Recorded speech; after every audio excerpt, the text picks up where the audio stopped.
ушул араб тилин сөз түрдө мектептерге киргизиш керек да. Азыр эми араб өлкөлөрүнө барып окуп атышат, биздин мигранттарыбыз иштеп атышат, араб тилин деле мектептерге киргизип койсо жакшы болот эле да. Мен сунуш берет элем ушул.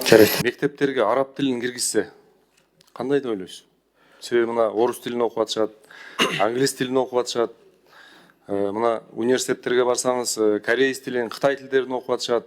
Араб тилин киргизсек кандай деп ойлойсуз? Араб тили боюнча эч кандай чектөө жок. Эч кандай чектөө жок. Ал Минобраз билим министрлиги биз менен белгиленген тартипте макулдашуудан өткөндөн кийин, то есть экспертизадан өткөндөн кийин ал предметтерди киргизүүгө укуктуу.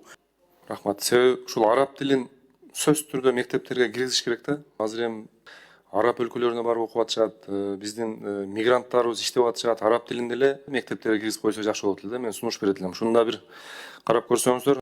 Эрдоган келип, азыр араб тамгалары үйрөтүш эми кирди школдорго.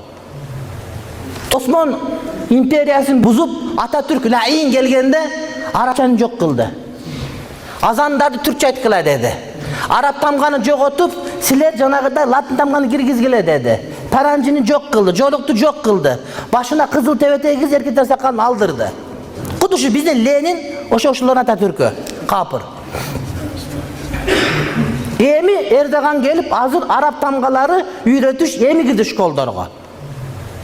Түркия, Осман империянын борбору болуп турган араб тамга тааныбай калышты.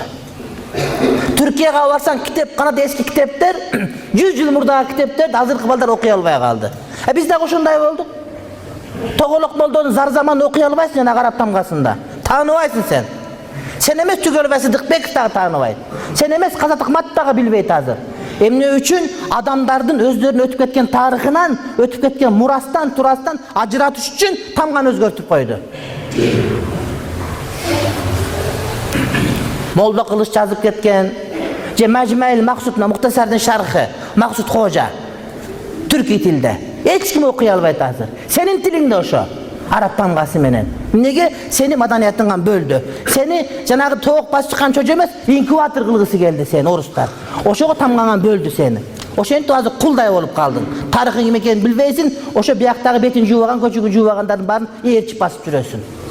Allah seni erçiş gerekli, sen Allah diye erçip basıp jürösün. Geçi Arap'tan başı kötörülbegen, erkek katını bilinbegen, zina degendi bilbegen, nikah degendi bilbegen derdi, erçip basıp jürösün sen hazır.